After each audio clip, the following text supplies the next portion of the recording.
título ahí que puse que se llama La ciencia que no se ve no existe, y es de Carl Sagan, un astrónomo estadounidense que ya falleció, pero que fue realmente un divulgador nato y que inspiró mucho el trabajo en esa época.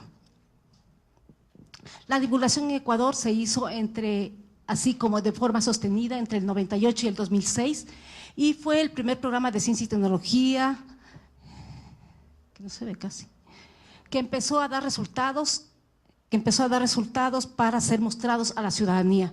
Es decir, el primer programa de ciencia y tecnología tenía proyectos de investigación científica, proyectos de innovación tecnológica, capacitación de talento humano, y eso tenía que ser comunicado a la ciudadanía en la medida que habían resultados, de tal manera que la divulgación acompañara esos resultados y de alguna manera legitimara y entendiera por qué es necesaria esa formación de talento humano y también qué sentido tiene para las vidas nuestras los proyectos de investigación científica del país. Ecuador tiene un modelo de déficit en divulgación y popularización de la ciencia, es decir, hay muy pocas experiencias. Ustedes verán, las experiencias que existen son experiencias de alguna manera posiblemente aisladas, con grandes esfuerzos, pero no hay una política pública de popularización, divulgación de la ciencia que permita que a nivel general del país se puedan desarrollar estas actividades para que pueda avanzar y apoyar los procesos que se están desarrollando con los cambios que se están generando en el país. La divulgación es llegar a todo tipo de público con los conocimientos científicos, su aplicación a través de diversos medios y sobre todo tomando en cuenta el lenguaje que se usa, es decir, cómo la ciudadanía, el común de los mortales puede entender algo que se ha hecho en investigación científica. Popularización es la ejecución de actividades multidisciplinarias dirigidas a acercar los conocimientos científicos y sus beneficios a la población, sobre todo a través de la educación no formal. Y la apropiación social de la ciencia y la tecnología, que diría es el paso más complejo en este proceso, es la comprensión que los ciudadanos hacen de los conocimientos científicos y de la tecnología para aplicarlos en su vida cotidiana y resolver sus problemas. Es decir, cómo los conocimientos científicos que son compartidos con los ciudadanos pueden ser aplicados en la vida cotidiana, en la vida diaria. Y ese creo que es el objetivo último de la popularización de la ciencia. ¿Qué se ha hecho en divulgación en el Ecuador en el marco de este proceso? Tenemos ahí un esquema y que los componentes de este plan fueron la producción de material impreso y teníamos también una agencia de noticias de ciencia y tecnología generada a partir de los proyectos de investigación científica, con periodistas freelance que trabajaban para generar los artículos científicos, los artículos de divulgación que luego eran publicados en diarios del país sin ningún costo, y que permitían generar ese reconocimiento a los investigadores ecuatorianos. Es decir, había una producción semanal, hacíamos mesas de redacción de tal manera que se definían los temas y se definían las pautas también para hacer estos artículos científicos.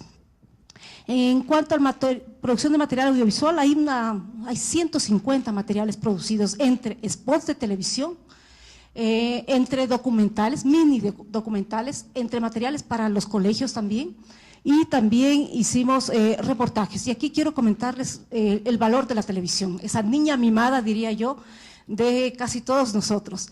Los reportajes fueron producidos a partir de los proyectos de investigación, se producían los libretos, se validaban, pero además de eso también se filmaban las imágenes.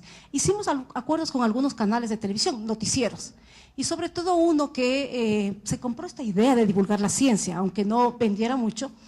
Lo que hacía es que le enviábamos la producción del video, del reportaje periodístico, y luego mandábamos el guión. La periodista que conducía este formato, este segmento, montaba la voz. Quiere decir que entramos fácilmente sin una ruptura en el noticiero de este canal.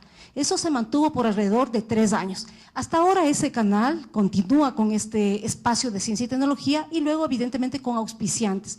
Lo que nos interesaba a nosotros en realidad era, no importaban los auspiciantes, que se acercara esos conocimientos científicos a los ciudadanos, y eso era lo importante. Y como saben, los noticieros en general son una necesidad para la población. Hicimos investigación a través de un estudio de percepción pública de la ciencia que nos permitiera compararnos con otros países también, qué está pasando, qué es lo que piensan los ecuatorianos, qué es lo que necesitamos, cuáles son sus demandas. Y eso, hay un solo estudio que se ha hecho. Lamentablemente, desde el 2006 hasta acá no se ha hecho ningún otro estudio de percepción pública de la ciencia, y que es vital porque nos enriquece y nos acerca a saber por dónde estamos caminando y qué piensa la ciudadanía, que nos debemos a ella, ¿no? La investigación de la comunicación para nosotros fue un eje transversal, y creo que en eso coincidimos mucho con EducaTV.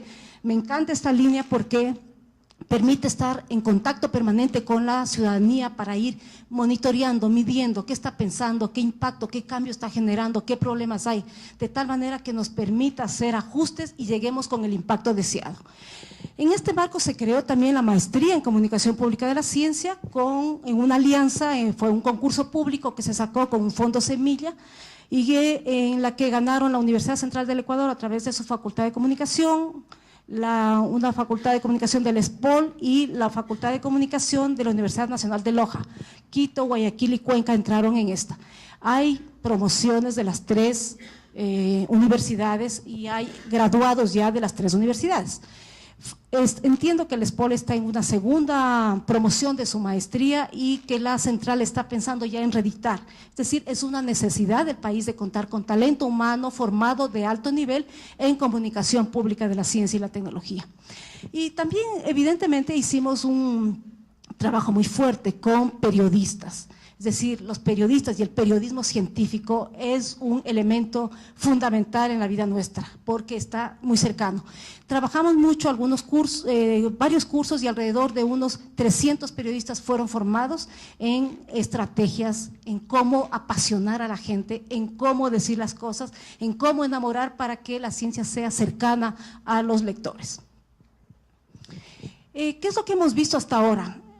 Pensamos que hay algunos avances en cuanto, aunque no dentro de una política pública, pero YACU, el Museo del Agua, que está en Quito y que está a cargo del municipio de Quito, es un espacio importante de divulgación donde está prohibido no tocar, es decir, los museos interactivos de ciencias.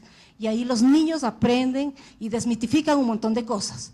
Ojalá tuviéramos un museo interactivo de ciencias grande, enorme, como hay en otros países, donde los niños pudieran apoyar también y aprender de una manera diferente. El MIC, que es el Museo Interactivo de Ciencias, también a cargo del municipio, está ubicado al sur de la ciudad, en una ex fábrica textil, como fue la Internacional, y tiene también espacios muy importantes, está creciendo, pero todavía es limitado, es decir, hay visitas importantes que tienen sobre todo públicos cautivos, como son los estudiantes de colegios, estudiantes de escuelas que van a hacer visitas para aprender de una manera diferente. Quinto pilar, unos jóvenes que están trabajando en las redes sociales y que van a estar acá presentes para presentar su experiencia. Minicons, que nació en el marco de esta experiencia de Fundacid, en eso de creer en el talento joven. Ahí empezaron con la producción de microdocumentales, pero diferentes, es decir, hacer desde los jóvenes hacia los jóvenes sin pensar en ese acartonamiento que muchas veces tienen los programas educativos, sí, inclusive con los errores que pueden salir, y tuvo un gran impacto, y la televisión pública los difundió y ahora están empezando, entiendo, una nueva fase, lo cual me alegra enormemente. Hay la revista ELE, que es una revista también de divulgación que ya tiene varios años en el país y que tiene muchos seguidores, y que también hace falta, como todas esas experiencias que hay en este país, juntarlas para ver hacia dónde caminamos y empezamos a dar fuerza a todos estos trabajos. Esta revista, el espacio de ciencia y tecnología de RTS que les comentaba, este espacio continúa hasta ahora. Hoy día precisamente lo vi en la televisión, presenta los resultados de los proyectos de distintas instituciones, sobre todo universidades, ¿no?, donde están haciendo investigación científica, o institutos de investigación. Por lo tanto, se mantiene en el imaginario de la gente, y posiblemente, ojalá ese imaginario, con todo el proceso de cambio que se ha venido dando y con toda esa formación de los talentos humanos que están estudiando en las mejores universidades de fuera, va a cambiar en los ecuatorianos. Al hacer una investigación en los niños ecuatorianos, les dijimos, si es que hay científicos en el Ecuador, dijeron no, los científicos están en los Estados Unidos y en Japón. Probablemente y con certeza eso habrá cambiado para hoy, porque ya estamos viendo el discurso de la ciencia y la tecnología, está ya incluido en lo que es el discurso político, y eso es muy importante. ¿Cuáles son los desafíos para el país? Definir una política pública de popularización y apropiación de la ciencia y parte de eso, y que sea parte del Plan Nacional de Ciencia, Tecnología e Innovación, que debe estar a cargo de la Secretaría Nacional de Ciencia y Tecnología, CENESID. Diseñar el Plan Nacional de Popularización de la Ciencia y la Tecnología, ejecutar este plan con asocio de las universidades y posiblemente también con lo que vemos aquí, Educa TV, la televisión pública y el MIG, todos los que están haciendo divulgación, cómo empujamos en una sola dirección para avanzar en esta línea en el país. Realizar estudios nacionales de percepción pública de la ciencia con los indicadores que están definidos a nivel de Iberoamérica y ser parte de esto para mirarnos cómo estamos nosotros, cómo está el resto. Evaluar constantemente el impacto de la popularización de la ciencia, lo que implica hacer investigación de la comunicación permanentemente.